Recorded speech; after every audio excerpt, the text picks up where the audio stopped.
There has never been another Batman writer like Grant Morrison. Because no other Batman writer has divided the fanbase so completely like Grant Morrison. On the one hand, you have the people who love this run, because it made them feel like they were part of something big and important. It made them feel like they were part of the Batman history. The past, the present, and future of Batman, all in one epic saga that tried to make sense of the entire history of Batman, something that was unheard of. It was bold and exciting, but also weird. On the other hand, there's the people who hate this run, precisely because it's weird, but also confusing, inconsistent and unclear. For many of them, this run is just bad. The storytelling is bad, the characterization is bad, hell, even the continuity is bad, and that's like this run's main attraction. So the real question is, who is right? The fans or the haters? And the answer is quite simple. They are both correct. What really makes the 7 years of Grant Morrison's Batman fascinating to me is that it's never as good as its biggest fans think it is, and it's also not as bad as the haters claim. Never before have I read a more conflicting Batman run, where the ideas that work are unbelievably good, but the things that don't work are utter garbage. That's what makes this such a unique Batman saga, full of amazing highs and abysmal lows, that leaves most of us no other choice than to love it or hate it. And that's why I'm really excited to finally take a look at the Polarizing Batman of Grant Morrison. And it all started in 2005, when the Batman comics were going through one of their darkest periods. DC Comics had essentially killed all of Batman's potential with a series of awful stories, with horrible plots and dreadful art for the first half of the 2000s. There were very few exceptions to this, most notably Batman Hush and the short-lived Batman run by Judd Winnick, two iconic series that introduced the new and controversial characters of Hush and Red Hood. Unfortunately, besides those stories, nothing good was happening in the Batman comics, and by 2006, DC Comics realized they needed to fix Batman, so they hired two new Batman writers, Paul Dini and Grant Morrison. Paul Dini became the main writer in Detective Comics, and he was able to bring his excellent vision of Batman that had worked so well in the animated series into the comics, starting one of the greatest and most underrated Batman runs of all time. Meanwhile, Grant Morrison was given the main Batman title, and with the very first storyline, Morrison changed the entire Batman mythos forever. Batman and Son is just a 4-chapter storyline, but it's a perfect sample of this entire run, as it encapsulates every element, every idea and character that plays a role in this run, starting with the big revelation of Damian, the son of Batman. The introduction of Damian created what is possibly the strongest opening of any Batman storyline, as this is something that nobody expected, not even Batman. The shock and surprise that Batman feels upon learning that he has a son is the same feeling we as readers have about finding out this shocking truth. Damian challenged everything we thought we knew about Batman in one groundbreaking moment that had never seriously been done before. It's an idea that shocked the Batman comics to the core, and whether we liked it or not, it was something that nobody could ignore. And that's how Damian becomes the first polarizing thing about this run, dividing the Batman fanbase between loving Damian and hating the kid with a passion. Something that happens because Damian was not introduced as another nice kid that joins Batman, but rather as the most insufferable brat ever, making him very easy to hate. But the fact that he was so unlikable and different is also what makes him easy to appreciate. Even though Batman had already raised 3 different Robins, we had never truly seen Batman acting like a father, which is something that only happens thanks to Damian. Damian is such a different, frustrating, spoiled brat that he drives Batman mad, as he tries to teach the boy respect and discipline, showing us a human side of Batman we had never seen before, which could be good or bad, depending on the kind of Batman stories that you like. And even though Damian disappears at the end of the story, his introduction changed everything. He was the biggest change for Batman since Jason Todd died and Tim Drake became Robin. In fact, Damian is also the last big change we've had in the Batman comics. For almost 2 decades now, nothing has come close to the impact that the introduction of Damian had in the Batman mythos, except maybe the death of Alfred. Maybe. Batman and Son really is a great sample of every character and idea that will become relevant in this run, because besides Damian, the story also introduced the two main villains of the whole saga. The first one being Jezebel Jet, the new girlfriend of Bruce Wayne, who, although is not really the main villain, is very closely connected to them. And the second one is Talia, the mother of Damian, who is not only the second major villain, but also the biggest mistake of this run. I can only describe what happens to Talia here as downright character assassination, and it's the one thing that most fans agree upon. Talia was changed so much that she no longer was the character we knew. Instead, this was a psychotic megalomaniac, a female version of Ra's al Ghul whose entire history and relationship with Batman was also rewritten. She was no longer in love with Batman, and probably never was. All she ever wanted was to manipulate Batman, to the point of drugging him, having sex with him, and growing their kid behind his back as a bizarre genetic experiment designed to take over the Ra's al Ghul empire, completely ruining the idea of Batman's biological son. Grant Morrison was apparently inspired by the graphic novel Batman Son of the Demon, where Batman and Talia do have a son together. The main difference, however, is that in that story, the baby is born out of true love, a detail that Morrison completely ignored in order to destroy the character of Talia and her relationship with Batman.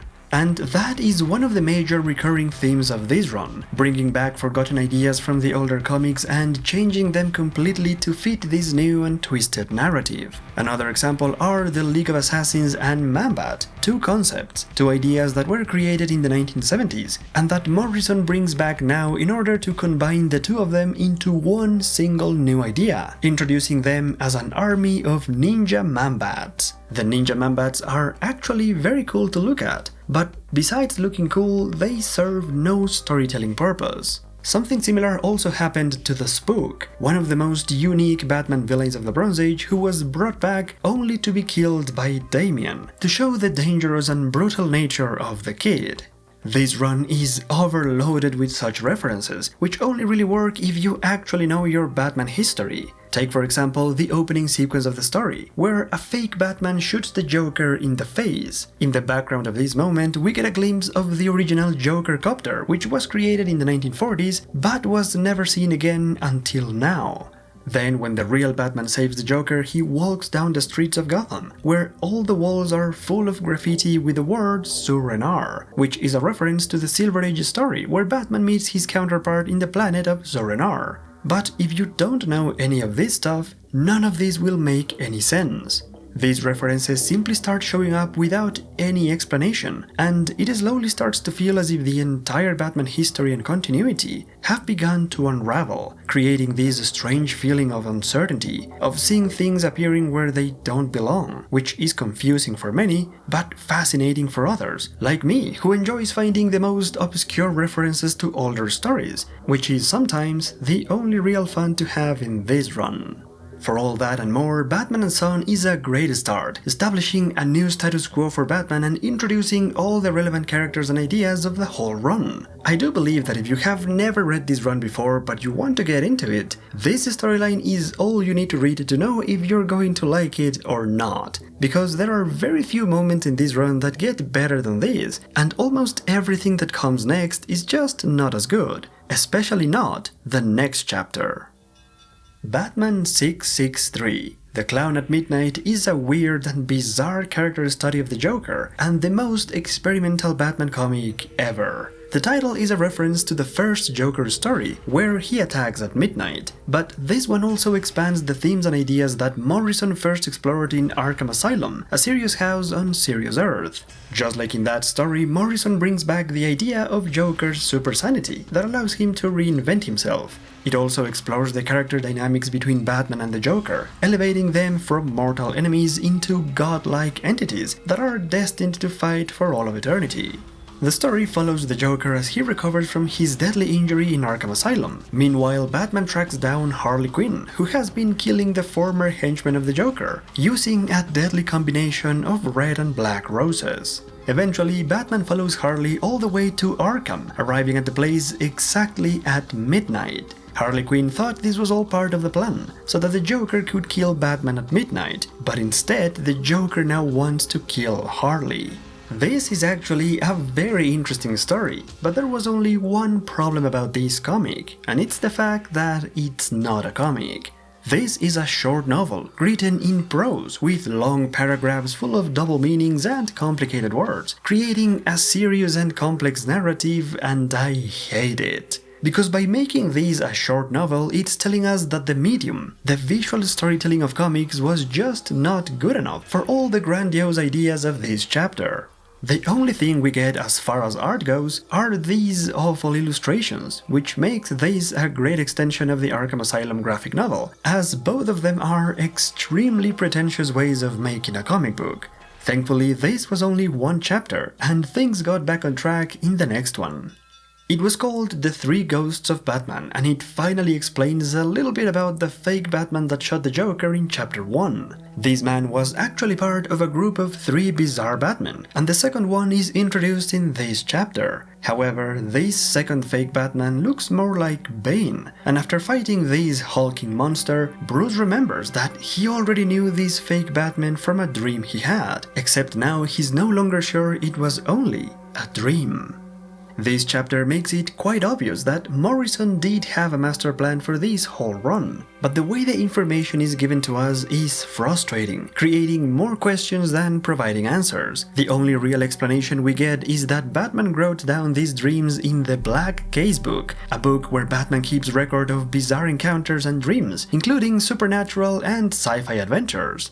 The Black Case book is actually a very ingenious storytelling device to bring back all those wacky and bizarre Batman stories from the golden and silver ages of comics. This is how Morrison makes these stories canon, although at this point it's not clear just how that works. The only thing we know for sure is that Batman's dream of 3 Batmen was not just a dream, as 2 of them have already appeared. There was only one more fake Batman to go, and to make things even more confusing, Morrison introduced him in the future. Batman in Bethlehem is the story of a possible future, where Damian has become Batman in a dystopian Gotham, where he has to fight against the Bat Devil, the last ghost of the 3 Batmen. The Bat Devil is a dark figure, an evil Batman that is planning to bring about the apocalypse to Gotham City before Damian takes him down in a very violent and brutal way. The Batman of this future has no problem with killing, which makes him the #1 enemy of the new police commissioner, Barbara Gordon. Even though this story is very confusing as it comes out of nowhere and has no explanation, it is actually a really great chapter, not just because of the story, but also because it's loaded with religious symbolisms and themes about Christianity that can be quite controversial. Apparently, Grant Morrison is very enthusiastic about themes such as religion, spirituality and magic, so I guess it's no surprise that issue number 666 of Batman became a showcase of dark and religious ideas, as the number 666 is often associated with the devil in some religions. However, the most interesting thing about this chapter is that it shows us the dark and terrible consequences that the death of Batman can have over Gotham. The death of Batman is an event that would change the Batman mythos completely, and it also becomes the central theme of the rest of the run, as Morrison continues to explore this idea of killing Batman, starting in the following chapter. The Club of Heroes is the story where this run really starts to get interesting, as it finally introduces the Black Glove as the mysterious and secret organization that become the main villains of the first half of this run. The story brings back the old Silver Age characters called the Batman of all Nations, incorporating them into the modern continuity. However, as it happens with most of these characters, they are only brought back so that the Black Glove can kill them. The members of the club are all summoned to a mysterious island where the Black Glove starts killing them one by one as they seek to kill Batman. The introduction of the Black Glove changes the whole dynamics of the run, making the stories a lot more interesting and engaging. Now Batman has a clear enemy working against him, which is something that has always worked to create long and iconic storylines. Ever since the saga of The Outsider in the 1960s, the Batman comics have always introduced major villains with long storylines in every decade, such as Killer Croc in the 1980s, Bane and Azrael in the 1990s, and Hush in the early 2000s. What the Black Glove has in common with all of these villains is that they were all introduced as dangerous and real threats to Batman. But the Black Glove is perhaps more similar to the big Batman villains of the 1970s, Ra's al Ghul and the League of Assassins, both of them being powerful secret organizations and their stories taking Batman on globe-trotting adventures full of action and mystery. In fact, a lot of Grant Morrison's Batman was influenced by the Ra's al Ghul stories of the Bronze Age of comics, and if it wasn't obvious until now, it all becomes quite evident in the next chapter. The resurrection of Ra's al Ghul is a story that didn't need to exist, because the whole gimmick of Ra's al Ghul is that he dies and comes back to life. The problem, however, is that back in 2003, DC Comics officially killed Ra's for good in the storyline called Batman, Death and the Maidens. The point of that story was to kill Ra's and introduce a new leader for the League of Assassins. However, nobody cared about this new character called Nyssa, who was the first daughter of Ra's al Ghul that appeared out of nowhere, just to destroy the entire legacy of her father. Nobody really gave a damn about this story, and only 4 years later, Grant Morrison decided to bring Ra's al Ghul back, completely ignoring Death and the Maidens and undoing everything that happened there. But Morrison was not alone for this one, as this is a big crossover between all the Batman titles, including Detective Comics, Nightwing and Robin. However, despite the combined efforts of all these creative teams, this turns out to be one of the most convoluted and truly mediocre storylines of this whole run. It all begins with the introduction of the White Ghost, the only person with the knowledge of how to bring back Ra's al Ghul. In order to do it, he needs to channel the life essence of Ra's through a Lazarus pit and into a host body, who needs to be a blood relative. This is how Damian returns to the story, as the White Ghost needs the body of the boy to bring back Ra's. But this is also where the cracks of the story start to show, as Talia now becomes a caring mother that needs Batman to protect her son, which is very inconsistent. It quickly becomes obvious that the writers were not on the same page about Talia. In the chapters written by Morrison, Talia is still the same cold and manipulative evil witch from Batman and Son. But in the chapters written by Paul Dini, Talia is much more like her old traditional self, a woman who actually cares about Batman and her son, and who will do anything to protect them both.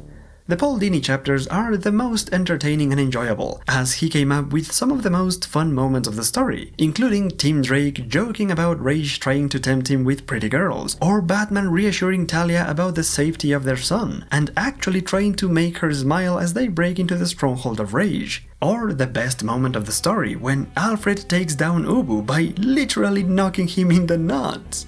I really love the writing of Paul Dini, as he clearly can tell a good story and have fun along the way. Meanwhile, Morrison was all business and no play, just laser focused on telling the story in the most serious way possible, which was good except for the fact that the story is absolutely ridiculous, especially when Ra's is brought back in the body of a nameless nobody, who could have been anybody, but who is now somebody. At least until the body stops working, because Ra's needs the body of a blood relative, or otherwise the body starts to fall apart and it quickly becomes a nobody. Again. That's basically the ridiculous story of Zombie Al Ghul, where we also learn the identities of the father and the first son of Ra's, making things a lot more confusing than they already are. In the end, Ra's is finally brought back in the body of his first son, who is actually the White Ghost, and that just sucks on so many levels. The whole point of Ra's going after Batman in the original stories is that he wanted an heir for his empire, because he didn't have a son. Only now he does, and he always did. However, his son was an albino, which is the only reason why Ra's denied his existence. But now that Ra's has taken his body, we are left with an albino Ra's al Ghul that was also completely ignored a few years later. This story is just one big disappointment. It promised to be so much more, but it's nothing more than a convoluted mess, and all because DC Comics needed to bring back Ra's al Ghul and make a big deal out of it, even though it wasn't really necessary. In all honesty, there are only two very specific things I liked about this one, and the first one is Robin, or rather, Tim Drake. Because Tim has one of the best moments of the story, when Ra's al Ghul asks him to join him and Tim comes very close to doing it, but only because he wanted to use the Lazarus pit to bring back his loved ones. And at this point, it's really important to understand that Tim Drake had recently lost his dad, his girlfriend and his best friend all at once, and these combined tragedies back to back completely devastated him. Even though it has been a little over a year, Tim has not fully recovered, and now he's on the verge of a mental breakdown. The sorrow and grief he was feeling after losing everyone that mattered to him was quite literally breaking him.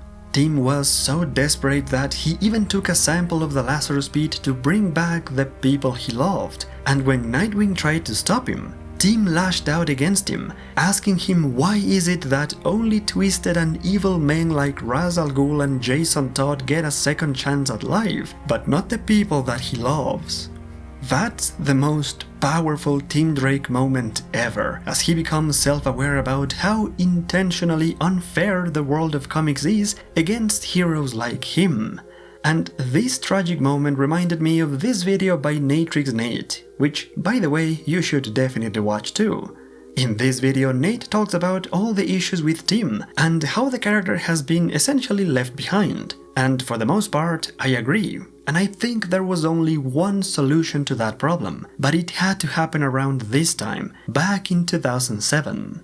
The tragedies that Tim had to suffer in the mid-2000s were too big, too significant, too excessive, and yet they changed almost nothing about him or his world, and that's the problem. Because I truly think that Tim Drake should have quit being Robin after Identity Crisis. If it was up to me as the Batman editor, I could not justify having Tim losing his entire life, all of his loved ones, and still having him jumping around rooftops and wearing the same costume that created those tragedies.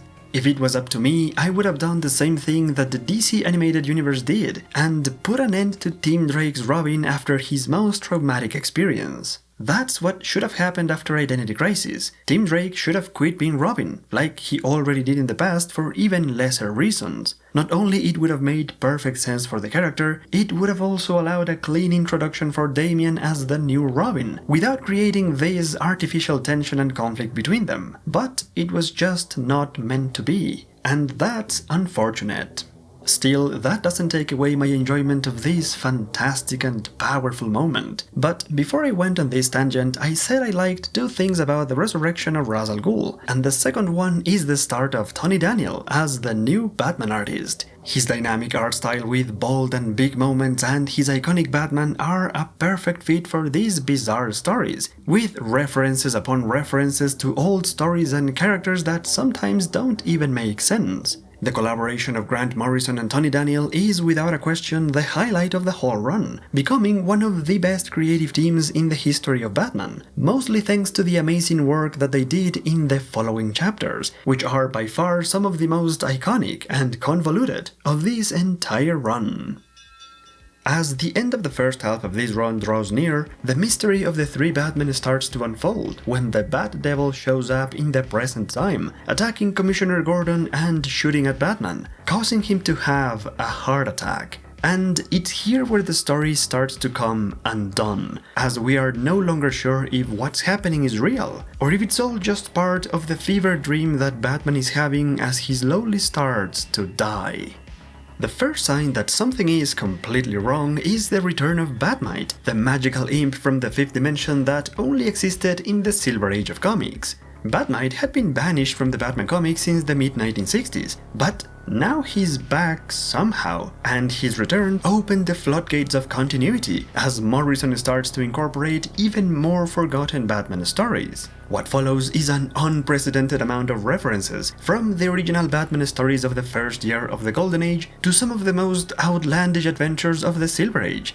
As a big fan of the Batman history, I was beyond thrilled to see these old stories make a comeback, especially since Morrison found a great way to make them work by explaining them as nothing more than hallucinations, dreams that Batman had after an isolation experiment that he did go through in the Silver Age, and which was conducted by the new and mysterious character of Dr. Simon Hurd. The introduction of Dr. Hurt finally explains that the three Batmen were just one of his experiments, and it also provides some answers as to how these old Batman stories can exist in the modern continuity. It was a very creative way to make the Batman history work as a whole, but when the story returns to the present day, it goes from being remarkable to being remarkably awful. Because the Bat Devil had killed Batman, but then he revived him, so that he could torture him before killing him again. Which is all quite confusing, but then Batman escapes from this death trap by cutting off his fake arm that he had already prepared for this extremely specific scenario. In other words, Morrison started to lean heavily on the storytelling concept of the Bat God, this version of Batman that is prepared for absolutely everything, which is the worst possible version of Batman. Because it means that Batman is invincible, and no matter who comes up against him, or how powerful they are, or how great their evil master plans are, Batman will always come up on top, even if he has to do it in the most absurd and outrageous way possible, which is exactly what happens in the grand finale of Grant Morrison's run in the main Batman comics. Batman R.I.P. is without a question the most iconic chapter of this entire run. Everything was leading to this moment, to the revelation of Dr. Hurt as the leader of the Black Glove and their ultimate master plan to finally kill Batman. It's an unforgettable story that culminates everything that Morrison was trying to say about Batman in this weird and weirdly fascinating story. But unforgettable doesn't mean flawless. It's hard to ignore how the Black Glove are quite literally a bunch of nobodies. Even their leader, Dr. Hurt, is a complete mystery, as the story makes him really confusing to understand. All we get is a vague conspiracy theory about Batman's father faking his death and coming back to destroy his son, which is just an awful explanation. So we don't really know who Dr. Hurt is, and it's really hard to give a damn about a story when we don't fully understand the main villain. And although everything is eventually revealed much later in Morrison's run, the way it's all presented here makes it look like terrible writing, full of plot holes and mediocre storytelling. And the problem is not just Dr. Hurt or the Black Glove, but also Jezebel Jet, who becomes the biggest and the most obvious plot twist. Any Batman fan knows that all the romantic relationships of Bruce are doomed to fail. Maybe the girl leaves Bruce, or he breaks up with her, or she dies, or the writers forget about her, or she turns out to be evil. The common ground is that it never ends well, and there was no reason to believe that Jezebel Jet was going to be any different. In fact, she was the perfect candidate to become a villain. Jezebel Jet was a gorgeous supermodel and an important political figure of her own country. She was deeply in love with Bruce, and when she discovered the secret identity of Batman, she was okay with it. She would sleep at Wayne Manor until dawn when Batman returned, and he would find her ready to embrace his sweaty and tired ass, ready to make it all better. She was literally the perfect woman for Bruce. She was in fact too good to be true, a literal walking red flag, and not just because she's a redhead. So when the story reveals she was part of the Black Glove all along, it's not really that surprising. But I'm getting ahead of myself, because before that moment comes, the Black Glove sets the final stage of their plan in motion, attacking Batman in his own home, invading and destroying the Batcave and causing Batman to have a mental breakdown using the post-hypnotic suggestion implanted in Batman's mind by Dr. Hurt, which involves the trigger phrase Zur-En-Arr. When Batman hears those words, he collapses and his mind completely shuts down, and when he finally wakes up, he has a severe case of amnesia, unable to remember anything at all, so he's forced to wander the streets of Gotham, lost and confused. But remember, this is not just any Batman. This is Bat-God, and that means he was prepared for a mental attack, and now that it has finally happened, his contingency plan for this moment kicks in, and the Batman of Zur-En-Arr is born. Again.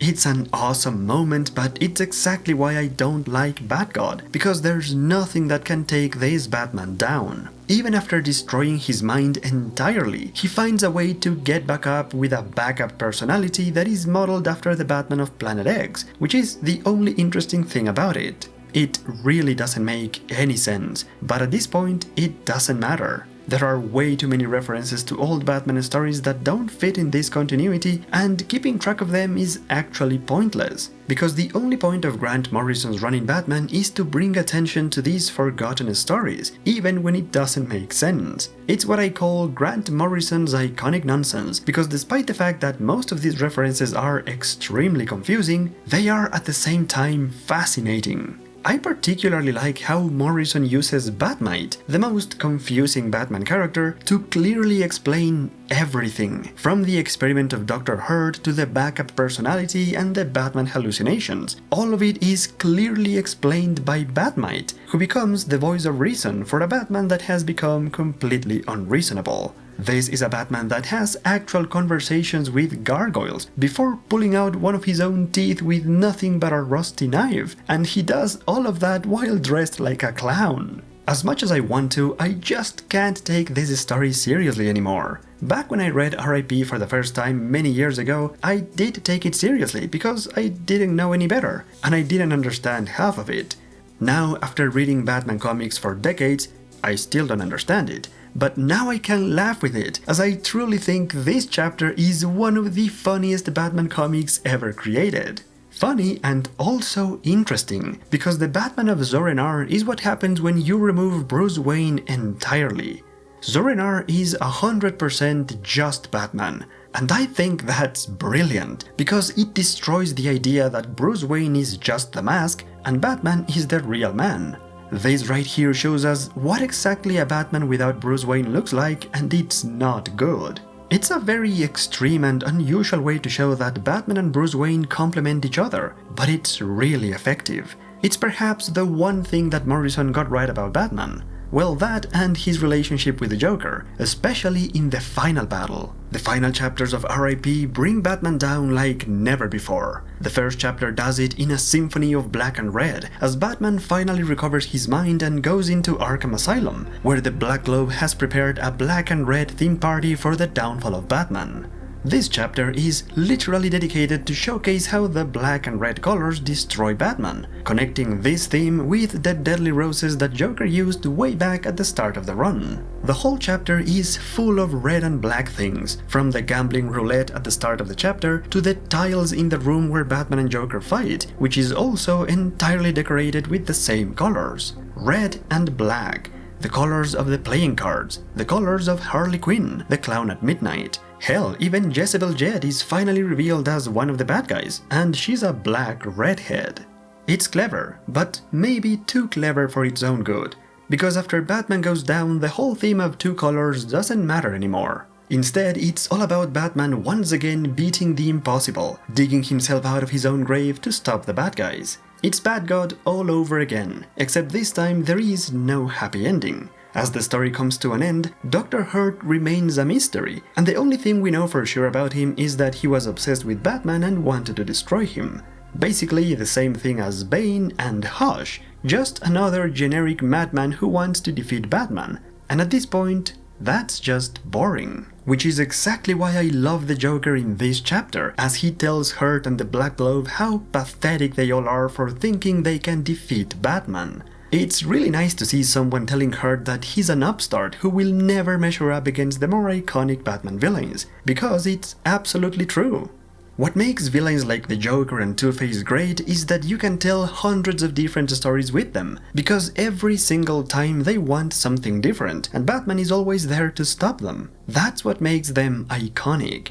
Meanwhile, villains like Bane, Hush, and Hurt, they all have the same story. They all want the same thing, which is to destroy Batman, and once they inevitably fail, it's game over. There are no more good stories to tell with them. They are done. And using the Joker to point this out while also reinforcing him as the definitive enemy of Batman is just genius. That's really the best Joker moment in this whole run, because everything else with Joker is just confusing or disgusting. And so Batman R.I.P. comes to an end. Despite the title, Batman doesn't die here. Instead, he barely survives the final fight with Dr. Hurt, where the madman places a curse on Bruce, telling him that the next time he wears the Batsuit will be the last. That's why Bruce tried to avoid wearing the Batsuit after this fight, but then he had to join the Justice League to fight Darkseid, which happens in the storyline called Final Crisis, also written by Grant Morrison. And it's here that Batman dies, or at least that's what everyone thought. Now, Batman R.I.P. might be the most iconic and popular chapter of Morrison's Batman run, but in my opinion, the absolute greatest moment of this run comes right after, in the aftermath to R.I.P. Last Rites was the name given to this aftermath, where Grant Morrison shows us what happened before Bruce died. As it turns out, Darkseid wanted to create perfect clones of Batman, so he captured the Dark Knight and his evil scientist experimented on him in order to copy his memories exactly as they were. This was actually a very clever storytelling device that allowed Morrison to take us on a journey across the entire Batman history, starting with Batman Year 1. It's quite remarkable watching Morrison use all of the Batman comics as they were published and turn them into actual memories of Batman's life. This is how we get references to the first full year of Batman back in 1939, with him fighting Dr. Death and talking with Commissioner Gordon about the case of the Chemical Syndicate, all the way to the original Robin.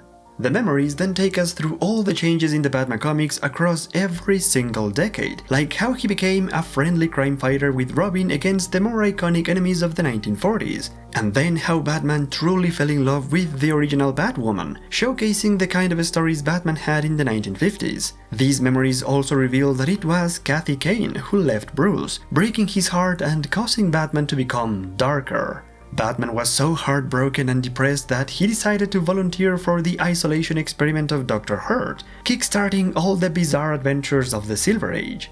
The memories then become a showcase of the comics of the 1960s, full of camp and comedy and colorful but harmless villains. This, however, doesn't last too long, as the criminals of Gotham soon become serious and dark, starting with the Joker, who reinvents himself as a dangerous criminal, which is exactly what happened in the 1970s at the start of the Bronze Age. This era also gets a big segment, showcasing some of the most important stories, including the first saga of Ra's al Ghul, the Joker's five-way revenge, the Moon of the Wolf, the saga of Man-Bat, and Strange Apparitions. The memories then reach the 1980s with the introduction and death of Jason Todd, as well as the Killing Joke, which then leads to the introduction of Tim Drake and the showcase of the best Batman era with all the iconic storylines. And the final memories are those that happened in Batman Hush and Identity Crisis, as well as the more recent events. Like this, Darkseid's plan was almost complete, but he couldn't actually use any of these memories, because Batman created fake memories to break all of Darkseid's clones, showing Bat-God in action once again. And so the epic journey through Batman's history comes to an end, with this love letter to the history of Batman, which is why I think this is the best chapter of this whole run. Because it's clear now that Grant Morrison is obsessed with the history of Batman, and I know exactly how that feels. But there's another reason why I love this chapter, and it's the fact that all of these memories were narrated by Alfred, the man who was there at the beginning and at the end of Batman. And there was one last memory, the final time that Alfred ever saw Batman alive. And it's here that Batman, already aware that he was going to die, tells Alfred that what is actually important about that is not the man who kills Batman, but rather the man who kept him alive all these years. Of course, the story is talking about Alfred, celebrating the life and history of Batman through the sacrifices of his most faithful friend. However, after going through this emotional journey across the Batman history, I couldn't just think of Alfred. Because when the story brings up the idea of the man who kept Batman alive, I actually started thinking of all the artists, all the writers, all the editors, all the people whose work and sacrifice has kept Batman alive month after month since 1939. They are the true heroes of this tale, because it's only thanks to their imagination, their talent, their creativity and their passion for Batman that we all have our favorite Batman stories. Without them, there is no Batman by Grant Morrison. This final chapter is an excellent homage dedicated to all of them, to all the great Batman creators of the past and the not so great ones too, because every one of them played a role in keeping Batman alive. It's hard to put into words how meaningful that is, especially now that the majority of them who helped to build the Batman mythos are no longer with us. That's what makes this run so damn special, because after all is said and done, it's a celebration of the work from all those creators, keeping their work and their legacy alive in the pages of Grant Morrison's Batman. I honestly can't imagine a better ending to this run, and to be perfectly honest, this was also my jumping off point from the modern Batman comics. After this ending, I stopped reading the new Batman comics except for a couple of notable exceptions. I just think this was the most perfect and organic ending, because it felt like there was nothing more to say about Batman. And it was also the end of Batman as we knew it. If the Batman comics were ever going to end, this would have been the absolute greatest final chapter. The end of Batman, where we take one last look at all the history of the character in one epic saga that culminates with Batman going on to confront one final mission for the rest of eternity. It was a run that showcased 70 years of history from 1939 to 2009, and it really marked the end of an era. Except this was not the end. Batman and Robin was a new series launched in 2009, where the story of Batman continues with artist Frank Quitely, who was best known for his collaboration with Morrison in the iconic series All-Star Superman. This legendary creative team now turn their efforts to Batman, but with Bruce Wayne dead, Dick Grayson becomes the new Batman, and Damian the new Robin. This new series explores the new dynamics of this duo, with Dick Grayson learning to deal with the responsibility of being Batman while also acting as a mentor for Damian. It was a fresh take on Batman, with new and futuristic tech like a flying Batmobile and the new base of operations at the penthouse of the Wayne Tower, which was a throwback to the Bronze Age of comics. From this point onwards, everything about this run was new to me, and what I think is really interesting about this series is that, for the first time, Morrison stops being so concerned about making references to the old Batman history and instead starts creating history by introducing new characters. The first one of those is Professor Pig, a character that I only knew from the video game Arkham Knight, but I knew people loved him, so I was eager to see why, only to be completely disappointed. I don't get why people like this villain. It's just a disgusting and vile psychopath that is even hard to understand. Besides looking like a good horror villain, there's nothing interesting about him. And this was a common problem with all the villains of the series, as the next bad guy that shows up is Red Hood. At first, I was really excited about this, because it seemed Red Hood was now a full-blown villain, more violent and deadly against criminals, and also wearing his own flamboyant supervillain costume. It really was perfect because Red Hood is evil, and he would have been the greatest arch-nemesis for Dick Grayson's Batman. Unfortunately, Red Hood quickly loses all of his appeal when he gets a young sidekick called Scarlet. And this just doesn't work, because although Red Hood is evil, he would never put children in harm's way. That was the whole point of Red Hood back in his original story, and that was only the first of these Red Hood's problems, because then Morrison decides to reveal that Jason Todd was always a ginger, and Bruce forced him to dye his hair black during all his time as Robin, turning Bruce into a complete lunatic and a child abuser, only to make a connection to the original pre-crisis Jason. It's really unfortunate how things turned out, because this Red Hood had a lot of potential, but in the end it became the most pathetic version of Red Hood I've ever seen. It seems to me the only reason Red Hood is here is to remind us that Jason came back to life, and if he could do it, so can Bruce. This is how Grant Morrison brings forward the idea that Bruce can come back, and to make things a bit more convenient, the story also reveals that Dick Grayson has been keeping the corpse of Batman hidden in the Batcave, which is convenient but also quite interesting, as it shows us that Grayson was hoping Bruce would come back eventually, because deep down Dick doesn't like being Batman. He hates it so much that after fighting Red Hood, Dick decides to take the corpse of Batman and bringing him back using a Lazarus pit. However, what nobody knows is that this corpse actually belonged to one of Darkseid's broken clones of Bruce that he had switched with the real Batman. So when Dick tries to revive this dead clone, it comes back barely functional and acts like a brain-dead aggressive zombie, or the average Twitter user. What follows then is a brutal fight against the zombie Batman, until Batman and Batwoman manage to stop him.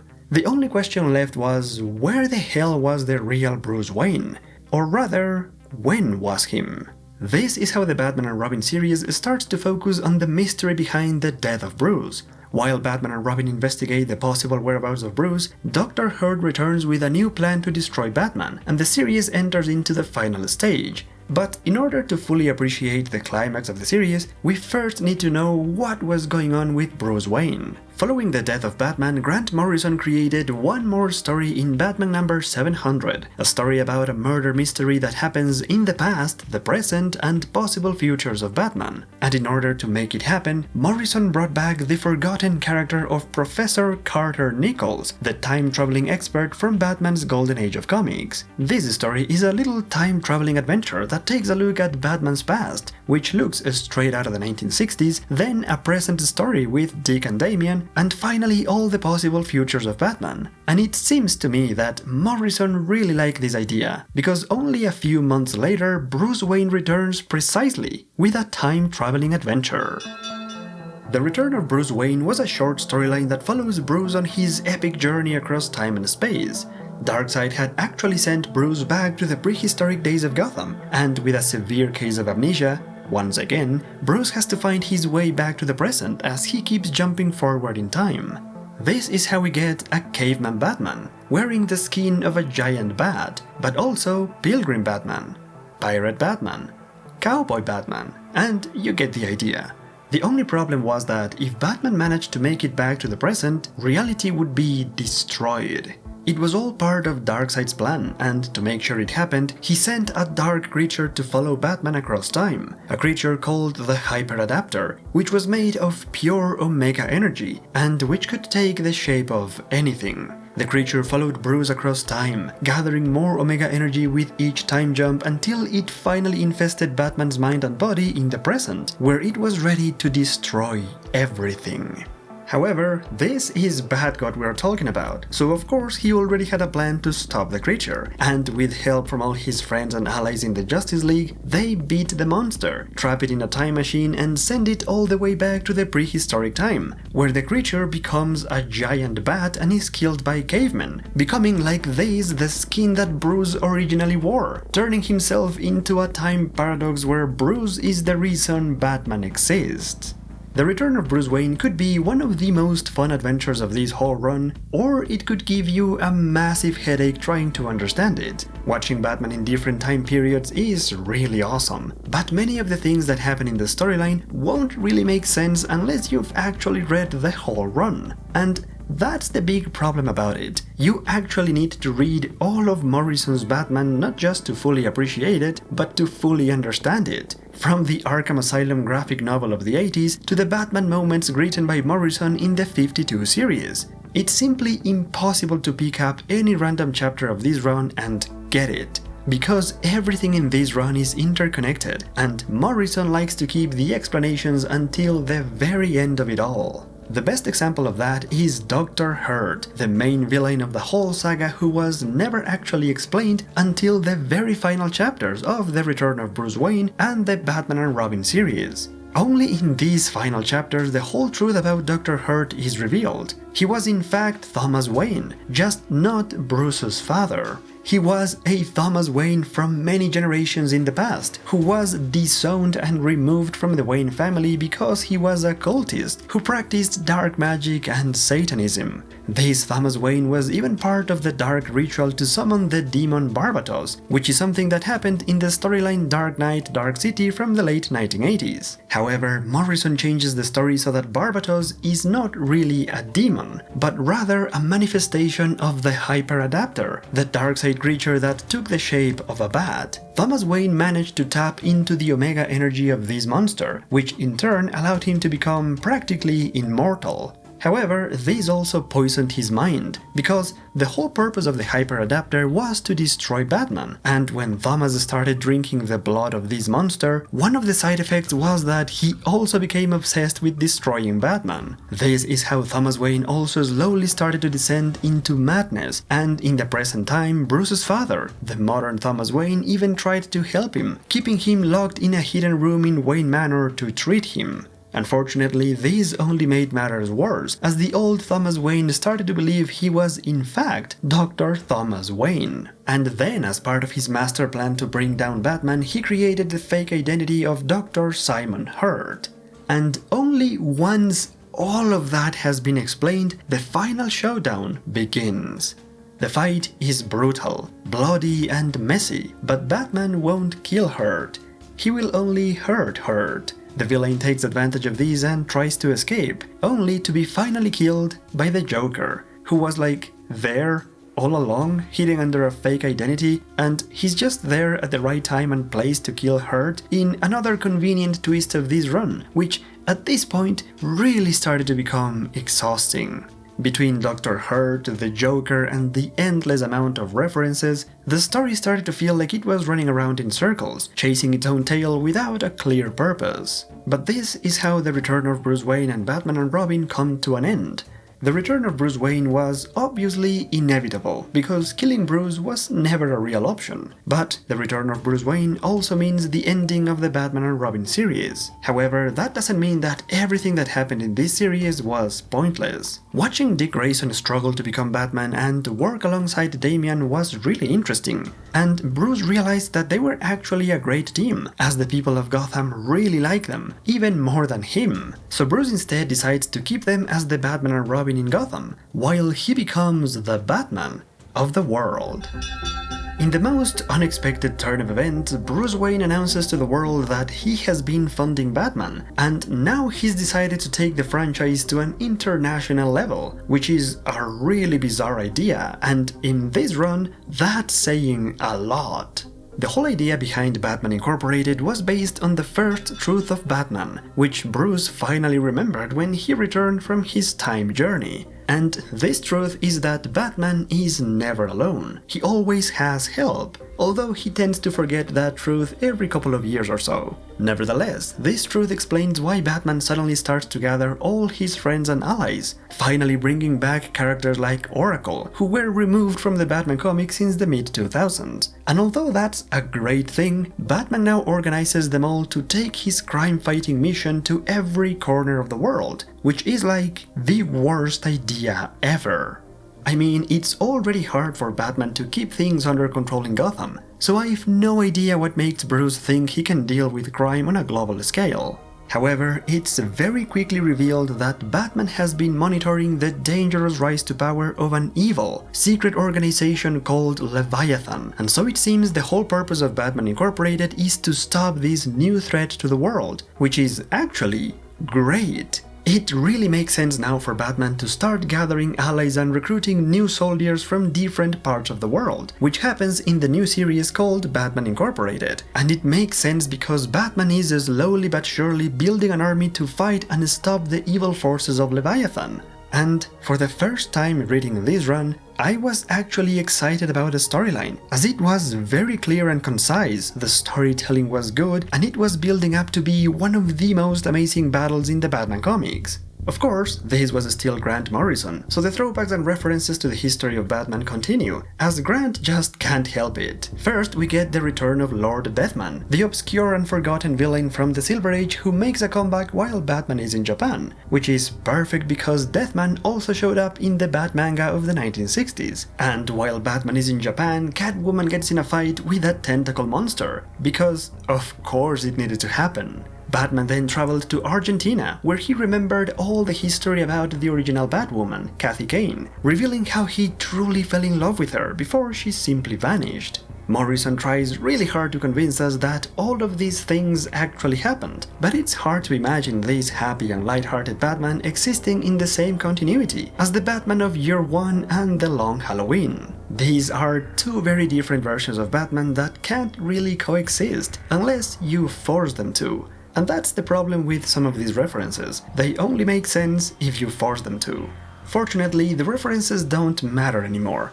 What matters is the conflict between Batman Incorporated and Leviathan, which gets really exciting as Batman prepares for the inevitable battle, placing hundreds of Bat robots all over Gotham, while the villains have already started to infiltrate every corner of America.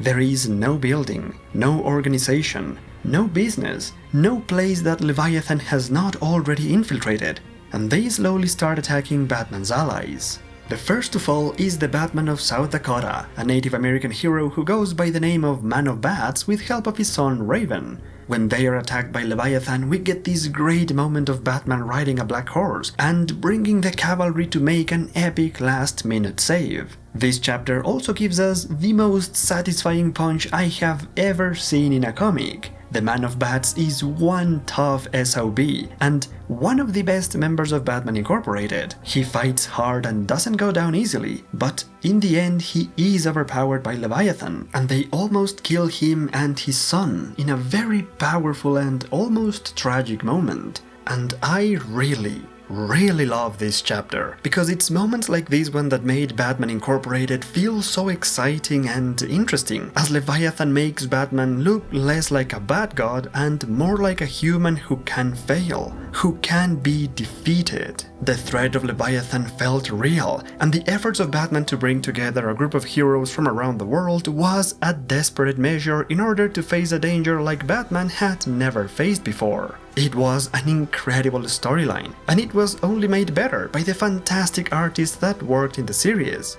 I couldn't believe I was actually enjoying the storyline of Batman Incorporated more than anything else in the whole run. It was completely unexpected and a mind-blowing experience, as I wanted to keep reading every chapter, fascinated by what I was reading in this phenomenal experience. And then everything fell apart. I've never seen a Batman storyline collapse and crumble apart so badly as Batman Incorporated. And I'm not talking about the terrible chapter illustrated with digital art, which was just another unnecessary reference. Despite how ugly that chapter is, that was not the problem. Batman Incorporated burnt itself to ashes the moment the story reveals that the true masterminds behind Leviathan are the League of Assassins and their leader is Talia. I have no words to describe just how awful that is. How on earth do you set up a brand new Batman villain, one that forces Batman to expand his operation to a global scale, only to reveal that it's the same villains he has been fighting since the 1970s, except this time their leader is the most insane and inconsistent version of Talia ever. You know, there are good Talia stories, and there are bad Talia stories, and there are terrible Talia stories, and then there's this. What makes things even worse for me is that I was invested in the storyline. Morrison made me care about Batman Incorporated, which I always thought was a stupid idea, but the execution was so greatly done, so impeccable that I had no choice but to care about it, and I wanted to see where it was all going. I wanted it to succeed. I was hoping that Leviathan would become a new and interesting villain for Batman, something he had never faced before, something that would justify all this journey across the real and the digital world, where Batman created his biggest, most complex contingency plan ever. I was ready for a final showdown between two mighty forces fighting for the fate of the world, an army of Batman warriors fighting against an epic new villain. But no. All we get is Mad Bitch Talia, and that is the downfall of Batman Incorporated. It also didn't help that after that revelation, the new series had to adapt to all the changes made by the New 52. So now Dick Grayson is back to being Nightwing, and the whole plot about the International Batman is mostly ignored, in favor of a new plot, where Talia no longer wants world domination but just to destroy Batman, turning her into another generic evil villain with generic evil plans, showing a serious lack of creativity. The storytelling in the second half of Batman Incorporated is also reduced to a bunch of random ideas, like Damian becoming vegan out of nowhere and adopting a cow that he calls Bat Cow, or also him faking his death just to go out under the new identity of Redbird. These things feel aimless because, in the end, they don't really matter. And the second half of the series also becomes a long, tedious and exhausting exercise in trying to justify the destruction of Talia. Almost every chapter is a showcase of Talia and her history, drawing a lot of inspiration from her original stories, which is really great until it starts to ignore the actual history of the character and starts forcing this twisted and sick version of Talia. The whole point of these chapters is to show how Talia becomes the most dangerous Batman villain, even more so than her own father, and all because she couldn't get Batman to love her. The biggest Batman villain is now just a rejected woman. And just when you think that it can't get any worse than that, Damian is killed by a monster clone of himself created by his own mother. This was supposed to be a big, dramatic moment, but we all know that when it comes to these big characters, death is meaningless. I mean, the father and grandfather of Damian also died within the last few years, and look at them now! So how can anyone take this death seriously when we all know he's coming back? Even the death of the Knight, one of the heroes of Batman Incorporated, was much more impactful, because this minor character is definitely not coming back, and everyone knows it. His young sidekick is truly devastated, and we can really feel her pain. The sorrow of her loss feels real, and it's a tragedy that only happened because they joined Batman Incorporated, a tragedy created by Batman. That is powerful. The death of Damian is not, because Morrison also failed to make me care about Damian, like, at all. Damian's death only works to lead to the final clash between Batman and Talia, a sword fight in the Batcave, where Talia takes the place of her father as Batman's most dangerous enemy, only to die at the hands of Kathy Kane, the original Batwoman and Batman's first love. The only woman that Batman truly loved ends the life of the only woman he could never love. It's operatic, it's poetic, it's smart, and it's the only good moment of these final chapters, which is immediately ruined when Kathy Kane vanishes once again, revealing herself as the leader of another secret organization called Spiral.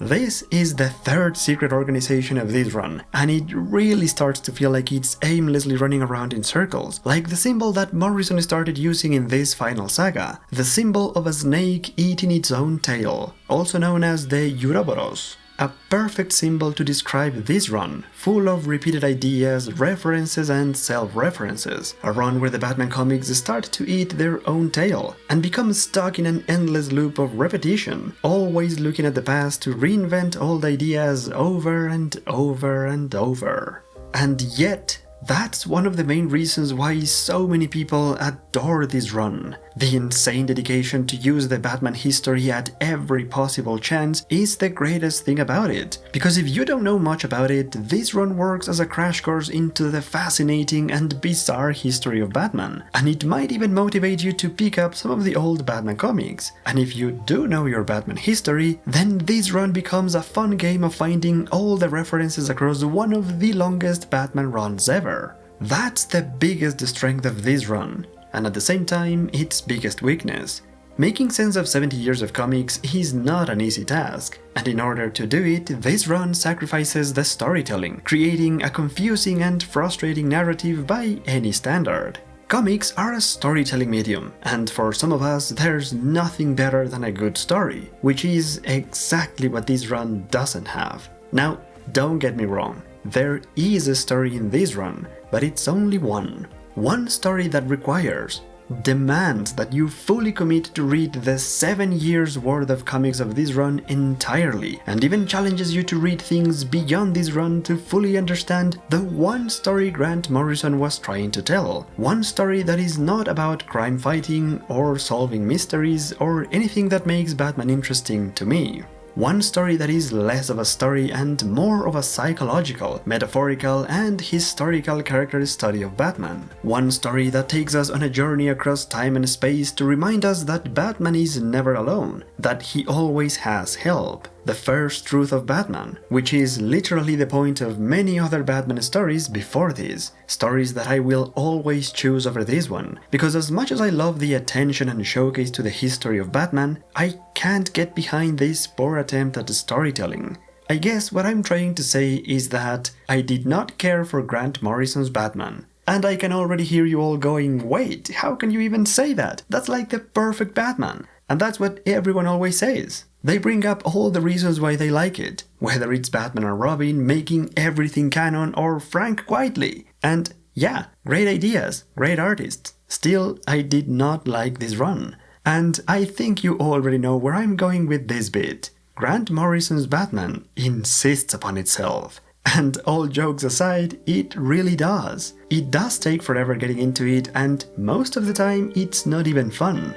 I especially don't like how confusing everything is and how we have to power through the confusion to actually get some answers, and not even good answers, just answers. I also don't like this idea of turning Batman into a human paradox that basically creates himself by going back in time and starts the Batman mythos from the dawn of time. And don't even get me started on Batgod or the stuff that happened with Talia. I don't understand how someone so obsessed with the history of Batman can get Talia so intentionally wrong. Now, even though I don't really enjoy most of this run, I will admit that everything that happened in the main Batman title, the first half of this run, is really good, and that ending was perfect. That should have been the end of it all, because almost everything that happened next is just terrible. The longer the run went for, the worse it got, and the ending was not the one that this iconic run deserved. But guess what? This might not even be the end after all, because just when everyone thought it was all over, boom! DC Comics announces now in 2025 that Grant Morrison will return to Batman, which could be really great, or it could be awful. And that's the first truth of Grant Morrison's Batman. Of course, I will get many people disagreeing with all I've just said here, because the love that people have for this run is sometimes unhealthy. I can understand if you have fond memories of reading this run. Nostalgia is quite a powerful drug after all, but as any drug, it's dangerous. And in this case, the side effect is overrating a run that probably doesn't deserve as much praise as it gets. And I say all of that in preparation for the negative comments I will definitely get in this video, because that's what always ends up happening when talking about the Polarizing Batman of Grant Morrison. Friends, thank you all so much for watching what is now the longest video I have ever made. If you made it this far, holy bat cow, thank you so much for sticking around. I only hope that it was worth your time, and if you think it was, then how about checking out my Patreon? The support I get over there really helps me to keep making videos like this one. And on that note, a big thanks to Thomas Murray, Wall Scalar Batman, John Papp, Kay, Caronade, Marco Daniel, MP, and all of my patrons. Thank you all so much for your support, and I will see you in the next one.